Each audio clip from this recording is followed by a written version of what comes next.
Yes, hi, Eric Tucker. So what's your time frame now? You have time or? I have 50 minutes on my meter, and it's going to take me 7 minutes to walk 5-0 there. or 1-5? 5-0. Oh, well. So you can have me for a few minutes. Well, just out of curiosity, what was your, how do you feel today weighing off? I know this is an issue you were deeply passionate about. This has taken 10 months to get to this point. 10 months. 10 months.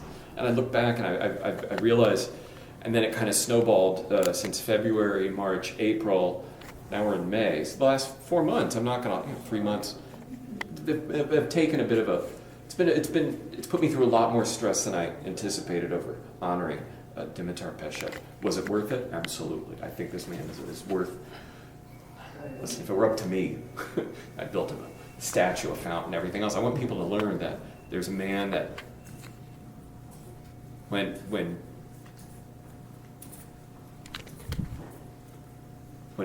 something horrible was about to happen. Got lost? Try. Probably that way. It's this way. There's elevators on. Let me show you. Like on that, you see that mark? Yeah. Oh yeah. Just take it down to the first floor. He's an easy walk back too. It's a straight line. That's true. I was looking at it from the council offices.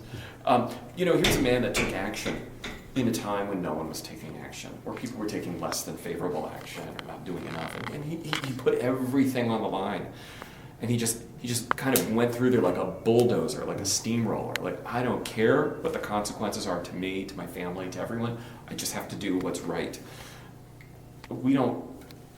I like seeing leadership like that. That's like the ultimate. That's what makes a person great. It's just like, I have something I have to get done. That's why I admire this man. How did you learn of this? You were traveling to Bulgaria? When I bought my Yellow Star in 1994, 95. Very fun time. Brings a lot with Macedonia. I was on my way to Greece. I bought this at an antique shop. I got it for $8. And it said on there, igra or igrushka. What's the word in Bulgarian? Igra, which means, igrashka, it means like toy. Like toy. I said, this isn't a toy. I thought it was a hat. I thought it was for like a Jewish policeman's hat during World War II, and I bought it immediately. And I showed it that night. It was Jewish New Year, and I went to the synagogue in Sofia. I showed it to the president of the Jewish community, and I said, "What was this?" And he took this, and he said, "This is exactly what I wore right here when I was a kid." And I said, "What happened? How did you survive the death camps? How did you survive the ghettos? How did you live?" He said, No. Our story in Bulgaria is very different. This was the president of the Jewish community telling this man. I said, "Tell me your story." No, we didn't go to death camps. That's when I started to learn about this. And in the back of my mind, I said, wow, Jewish people have a debt of gratitude to Bulgaria. I want to honor that debt. I want to help pay that debt, because this is the strangest story. So but now almost 20 years have passed. I've done more reading and research and learning more and finding people to tell me more. And I learned about Dimitar Peshev, and I learned about the Bulgarian Orthodox Church, and I learned about just people coming together to save a group of unwanted, demonized individuals. And I was so blown away by the stories I've read. I promised myself I had to do something, just for whatever reason. You just get like obsessed with. It becomes one of my crazy obsessions. I won't even tell you my other ones. All my Soviet space collection. Could totally do a big article. You said you're still gathering support for the resignation. Yeah, I got another letter last night. And would you tell what? A lot of people supported it. Former U.S. ambassador to Bulgaria supports honoring Dimitar Peshev. A former assistant administrator of USAID supports this. I have rabbis that support it. I have D.C. residents. Most important, it's D.C. residents for me. As a DC resident, and I do this as a DC resident, as a former DC government official. I think it's just a nice way to honor. I want to be a part of honoring this great man, this man who just received a swift kick in his rear end after saving 50,000 lives. I mean, that's just He deserved a lot better than what he got. He deserves like a mountain of gold, I think, but I can get him maybe a little Green Street sign, maybe.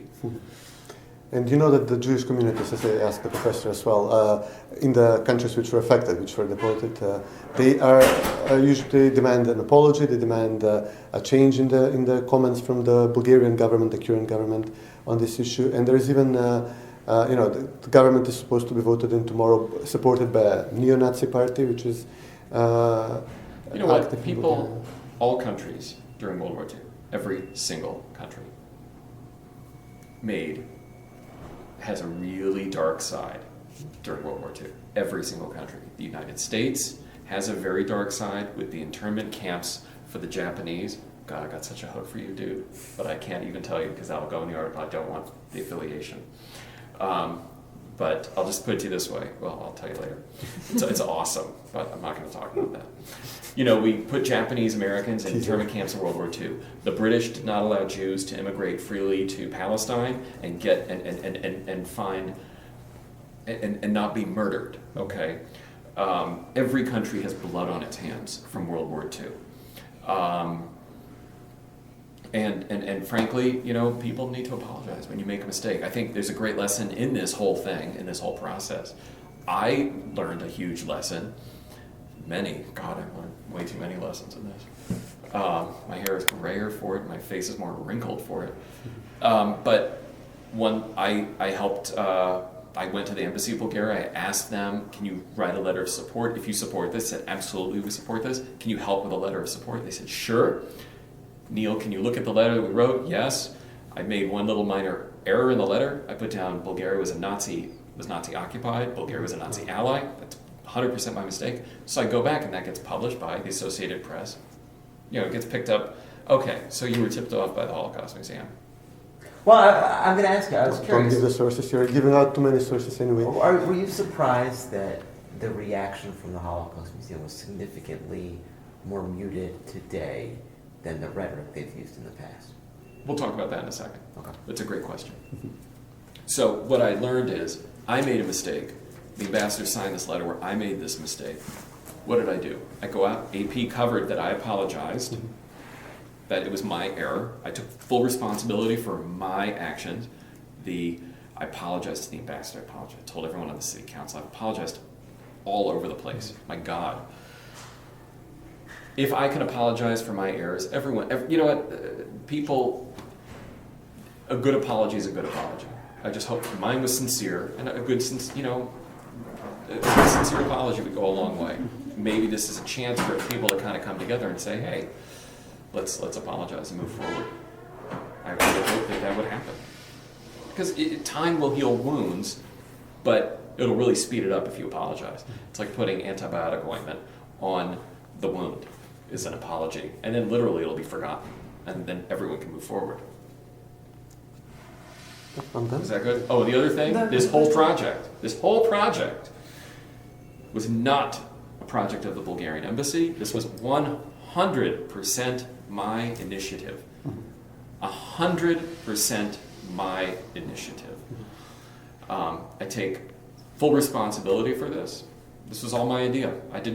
I'm looking for support. When you, as a former 12-year, 6-term government elected official, you build coalitions, you get support for your initiatives.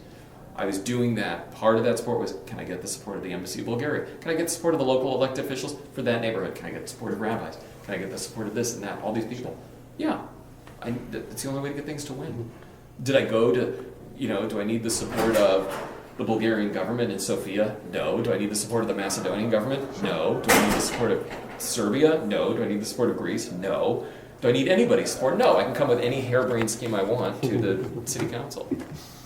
Yeah, you've heard me how I drone on and on. So you're like, oh, there's a way, right?